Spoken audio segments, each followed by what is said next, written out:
You will hear a number of different recordings, and you will have to answer questions on what you hear. There will be time for you to read the instructions and questions, and you will have a chance to check your work. All the recordings will be played once only. The test is in 4 sections. At the end of the test, you will be given 10 minutes to transfer your answers to an answer sheet. Now turn to Section 1. Section 1. You will hear a telephone conversation between an official at a village hall and a woman who wants to hire a public room. First, you have some time to look at questions 1 to 6.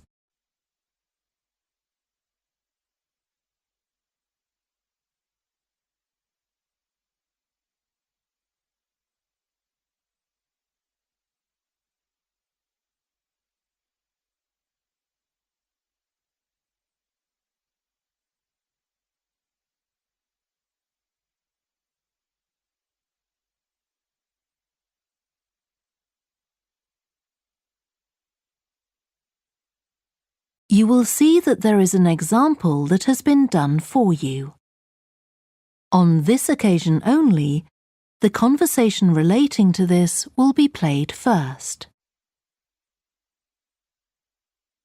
Hello? Oh, hello. I wanted to inquire about hiring a room in the village hall for the evening of September the 1st. Let me just see. Yes, we have both rooms available that evening. There's our main hall, that's got seating for 200 people, or there's the Charlton room. The main hall seats 200, so 200 has been written in the space. Now we shall begin.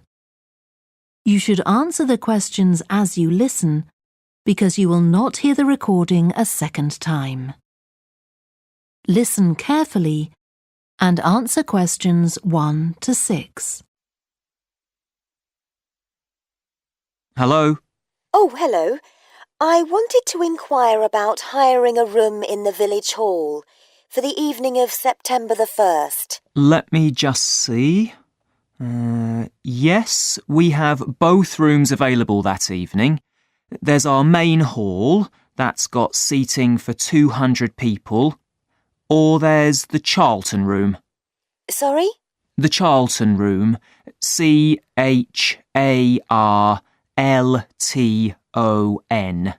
That's got seating for up to 100. Well, we're organising a dinner to raise money for a charity, and we're hoping for at least 150 people. So I think we'll go for the main hall. How much would that cost? Let's see. You wanted it for the evening of September the 1st? Yes, that's a Saturday. So from 6 p.m. to midnight, that'd be £115. That's the weekend price. It's £75 on weekdays. That's all right. And I have to tell you, there's also a deposit of £250, which is returnable, of course, as long as there's no damage. But we do insist that this is paid in cash. We don't take cards for that. You can pay the actual rent of the room however you like, though. Cash, credit card, cheque. Oh, well, I suppose that's okay. So, does the charge include use of tables and chairs and so on? Oh, yes. And what about parking? Yeah, that's all included. The only thing that isn't included is, you said you were organising a dinner? Yeah. Well, you'll have to pay extra for the kitchen if you want to use that. It's £25. It's got very good facilities, good quality cookers and fridges and so on. OK. Well, I suppose that's all right. We can cover the cost in our entry charges. Right, so I'll make a note of that. Now, there are just one or two things you need to think about before the event. For example, you'll have to see about getting a licence if you're planning to have any music during the meal. Oh, really? It's quite straightforward. I'll give you the details later on. And about a week or 10 days before your event, you'll need to contact the caretaker, that's Mr. Evans, to make the arrangements for entry. He'll sort that out with you. And do I give him the payment as well? No, you do that directly with me. Before you hear the rest of the conversation, you have some time to look at questions 7 to 10.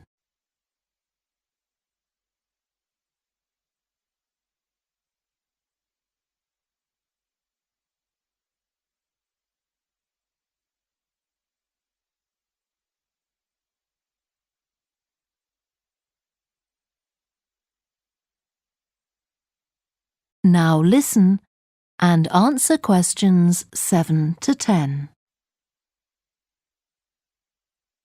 Right. Now, is there anything I need to know about what happens during the event? Well, as you'll be aware, of course, the building is no smoking throughout. Of course. Now, are you having a band? Yes. Well, they'll have a lot of equipment, so rather than using the front door, they should park their van round the back and use the stage door there. You can open that from inside, but don't forget to lock it at the end. OK. And talking of bands, I'm sure I don't need to tell you this, but you must make sure that no one fiddles about with the black box by the fire door. That's a system that cuts in when the volume reaches a certain level. It's a legal requirement. Sure. Anyway, we want people to be able to talk to one another, so we don't want anything too loud. Oh, that reminds me. We'll be having speeches. Are there any microphones available? Yep, just let the caretaker know. He'll get those for you.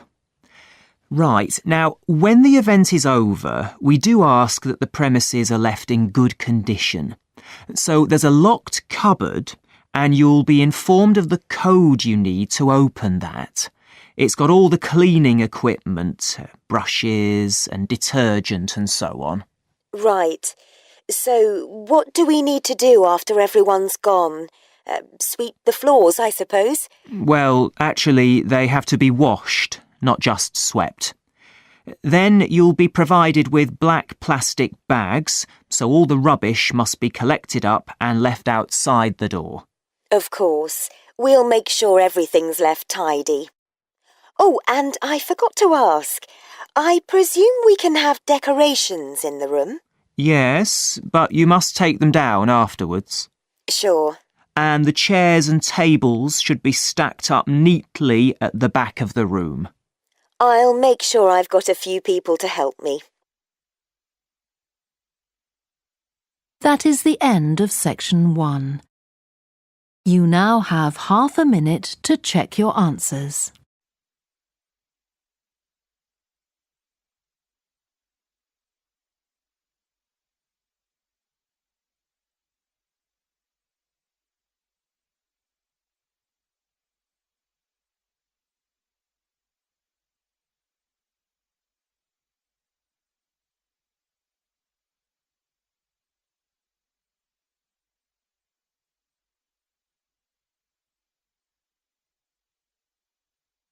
Now turn to section 2.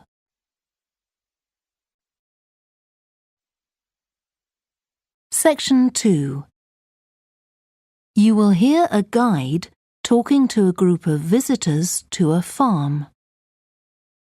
First, you have some time to look at questions 11 to 14.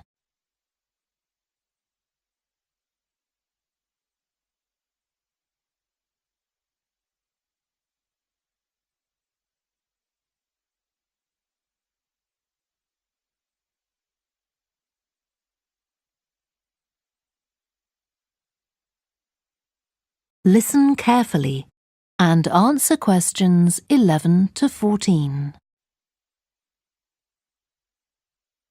Welcome to the Fiddy Working Heritage Farm.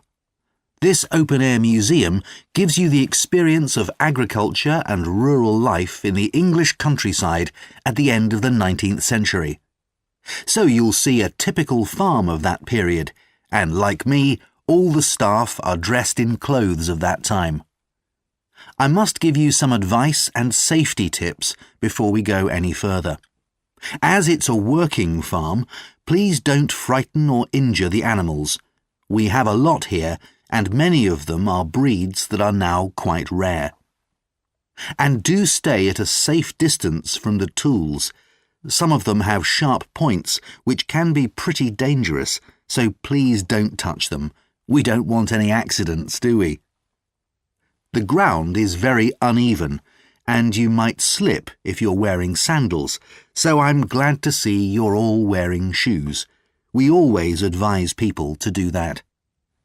Now, children of all ages are very welcome here, and usually even very young children love the ducks and lambs, so do bring them along next time you come. I don't think any of you have brought dogs with you, but in case you have, I'm afraid they'll have to stay in the car park unless they're guide dogs. I'm sure you'll understand that they could cause a lot of problems on a farm. Before you hear the rest of the talk, you have some time to look at questions 15 to 20.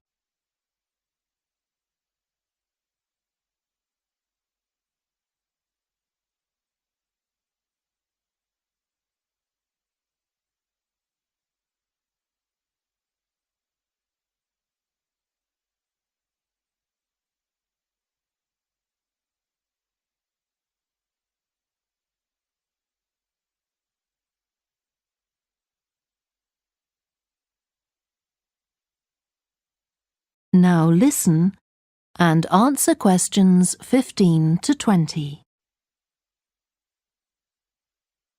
Now let me give you some idea of the layout of the farm. The building where you bought your tickets is the new barn immediately to your right, and we're now at the beginning of the main path to the farmland, and of course the car park is on your left. The scarecrow you can see in the car park in the corner beside the main path is a traditional figure for keeping the birds away from crops. But our scarecrow is a permanent sculpture. It's taller than a human being, so you can see it from quite a distance. If you look ahead of you, you'll see a maze. It's opposite the new barn, beside the side path that branches off to the right, just over there. The maze is made out of hedges which are too tall for young children to see over them, but it's quite small, so you can't get lost in it. Now, can you see the bridge crossing the fish pool further up the main path? If you want to go to the cafe, go towards the bridge and turn right just before it. Walk along the side path and the cafe's on the first bend you come to. The building was originally the schoolhouse, and it's well over 100 years old. As you may know, we run skills workshops here, where you can learn traditional crafts like woodwork and basket making. You can see examples of the work and talk to someone about the courses in the Black Barn. If you take the side path to the right, here, just by the new barn, you'll come to the Black Barn, just where the path first bends. Now, I mustn't forget to tell you about picnicking, as I can see some of you have brought your lunch with you. You can picnic in the field, though do clear up behind you, of course. Or if you'd prefer a covered picnic area, there's one near the farmyard, just after you cross the bridge. There's a covered picnic spot on the right. And the last thing to mention is Fiddy House itself. From here you can cross the bridge, then walk along the footpath through the field to the left of the farmyard. That goes to the house, and it'll give you a lovely view of it. It's certainly worth a few photographs, but as it's a private home, I'm afraid you can't go inside. Right. Well, if you're all ready, we'll set off on our tour of the farm. That is the end of section 2. You now have half a minute to check your answers.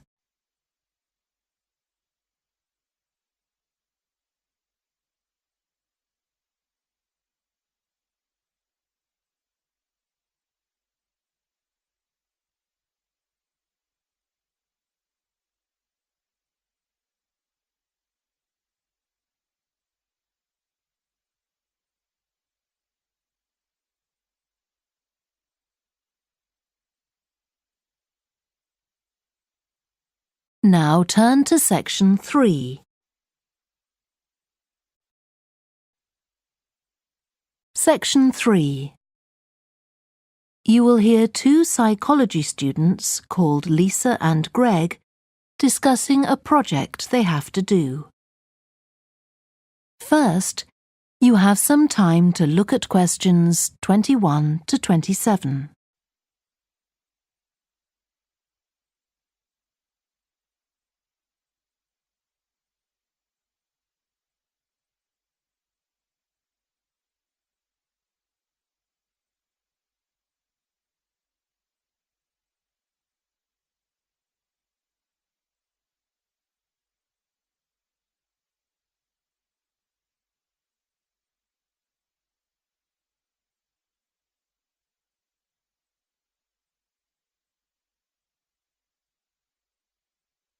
Now listen carefully and answer questions 21 to 27.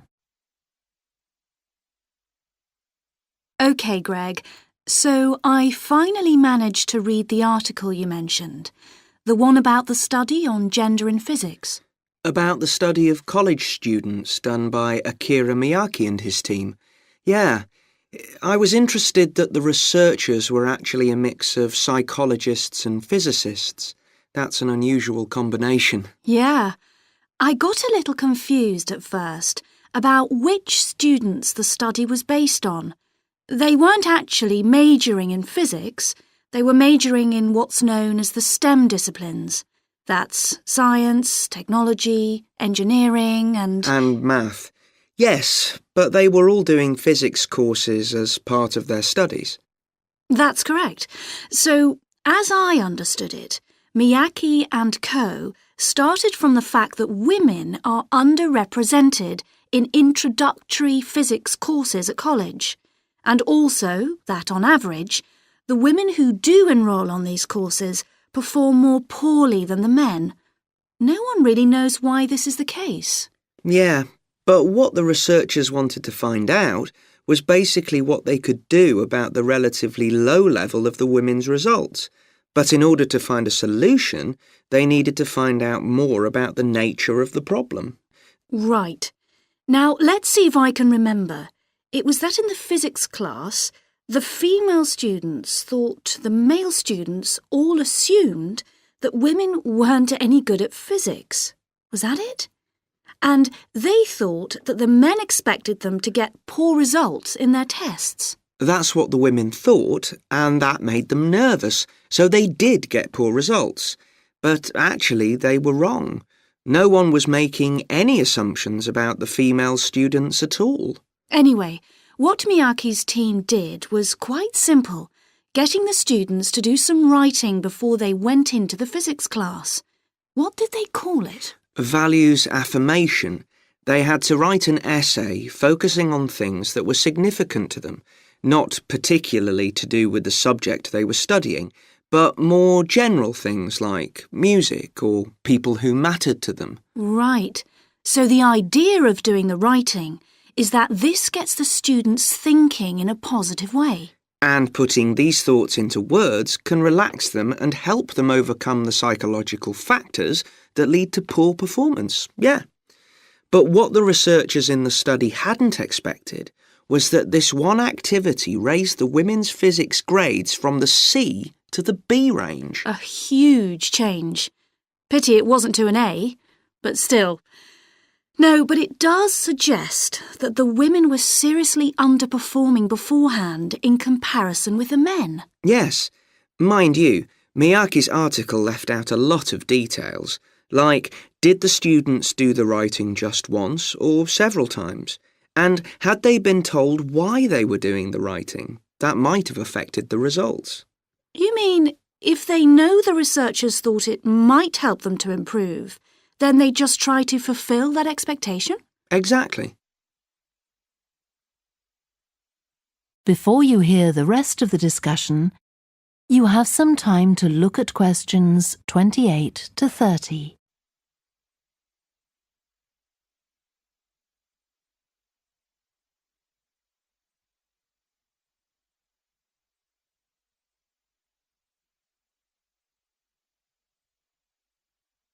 Now listen and answer questions 28 to 30.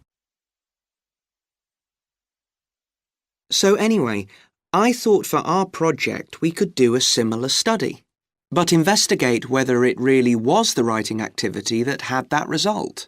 OK, so we could ask them to do a writing task about something completely different, something more factual, like a general knowledge topic. Maybe.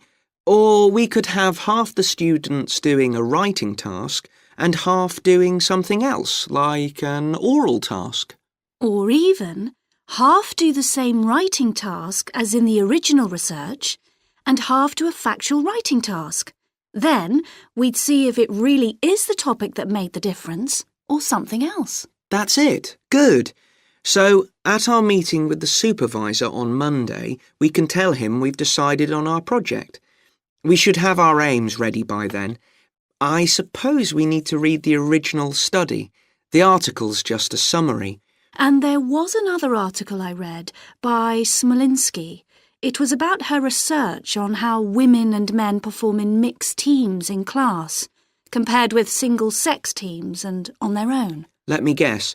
The women were better at teamwork. That's what I expected. But actually, the men and the women got the same results, whether they were working in teams or on their own.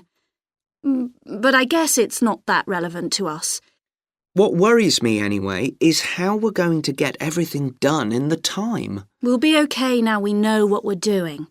Though I'm not clear how we assess whether the students in our experiment actually make any progress or not. No, we may need some advice on that. The main thing's to make sure we have the right size sample, not too big or too small. That shouldn't be difficult. Right, what do we need to do next? We could have a look at the timetable for the science classes, or perhaps we should just make an appointment to see one of the science professors. That'd be better. Great. And we could even get to observe one of the classes.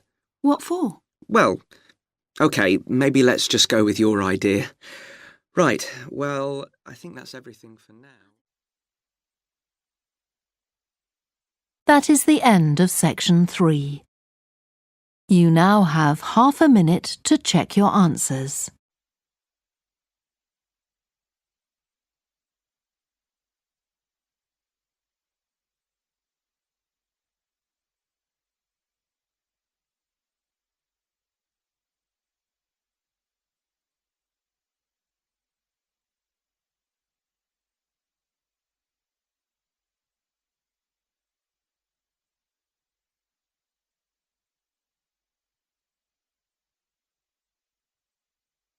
Now turn to section 4.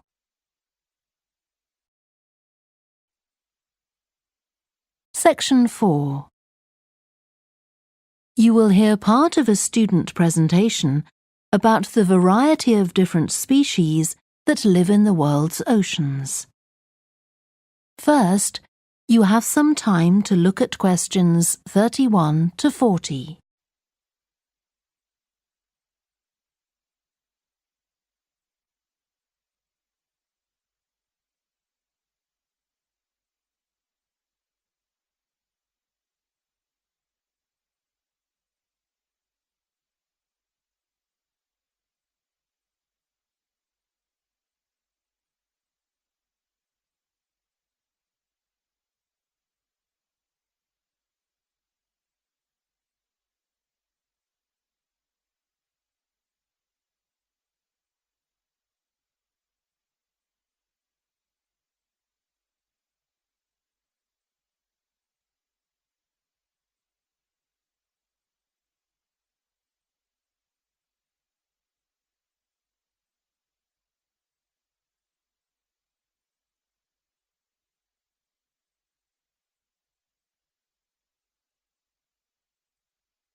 Now listen carefully and answer questions 31 to 40. I've been looking at ocean biodiversity. That's the diversity of species that live in the world's oceans. About 20 years ago, biologists developed the idea of what they called biodiversity hotspots. These are the areas which have the greatest mixture of species. So, one example is Madagascar. These hotspots are significant because they allow us to locate key areas for focusing efforts at conservation. Biologists can identify hotspots on land fairly easily, but until recently, very little was known about species distribution and diversity in the oceans, and no one even knew if hotspots existed there. Then a Canadian biologist called Boris Worm did some research in 2005 on data on ocean species that he got from the fishing industry. Worm located 5 hotspots for large ocean predators, like sharks, and looked at what they had in common. The main thing he'd expected to find was that they had very high concentrations of food, but to his surprise, that was only true for 4 of the hotspots. The remaining hotspot was quite badly off in that regard. But what he did find was that in all cases, the water at the surface of the ocean had relatively high temperatures, even when it was cool at greater depths. So, this seemed to be a factor in supporting a diverse range of these large predators. However, this wasn't enough on its own, because he also found that the water needed to have enough oxygen in it. So these 2 factors seemed necessary to support the high metabolic rate of these large fish. A couple of years later, in 2007, a researcher called Lisa Balance, who was working in California, also started looking for ocean hotspots, but not for fish. What she was interested in was marine mammals, things like seals. And she found 3 places in the oceans which were hotspots, and what these had in common was that these hotspots were all located at boundaries between ocean currents. And this seems to be the sort of place that has lots of the plankton that some of these species feed on. So now people who want to protect the species that are endangered need to get as much information as possible. For example, there's an international project called the Census of Marine Life. They've been surveying oceans all over the world, including the Arctic. One thing they found there, which stunned other researchers, was that there were large numbers of species which live below the ice, sometimes under a layer up to 20 meters thick. Some of these species had never been seen before. They've even found species of octopus living in these conditions. And other scientists working on the same project but researching very different habitats on the ocean floor have found large numbers of species congregating around volcanoes, attracted to them by the warmth and nutrients there.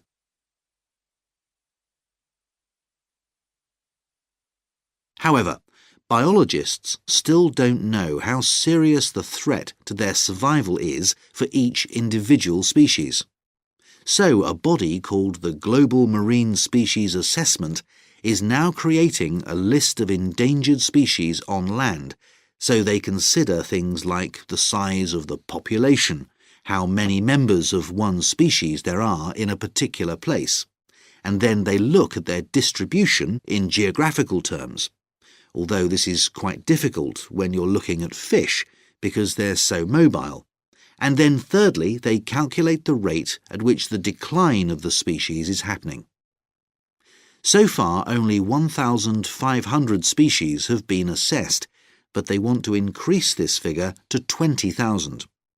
For each one they assess, they use the data they collect on that species to produce a map showing its distribution. Ultimately, they will be able to use these to figure out not only where most species are located, but also where they are most threatened. So, finally, what can be done to retain the diversity of species in the world's oceans? Firstly, we need to set up more reserves in our oceans, places where marine species are protected. We have some, but not enough. In addition, to preserve species such as leatherback turtles, which live out in the high seas but have their nesting sites on the American coast, we need to create corridors for migration, so they can get from one area to another safely. As well as this, action needs to be taken to lower the levels of fishing quotas to prevent overfishing of endangered species. And finally, there's the problem of bycatch. This refers to the catching of unwanted fish by fishing boats. They're returned to the sea, but they're often dead or dying. If these commercial fishing boats used equipment which was more selective so that only the fish wanted for consumption were caught, this problem could be overcome. OK, so does anyone have any questions about... That is the end of section 4. You now have half a minute to check your answers.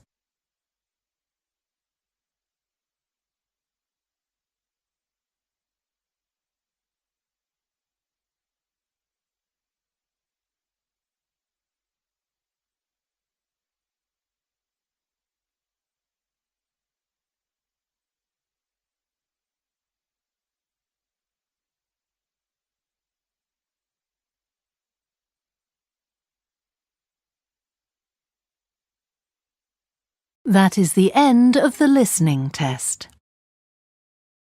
You now have 10 minutes to transfer your answers to the answer sheet. Please stop writing and wait for your question booklet to be collected.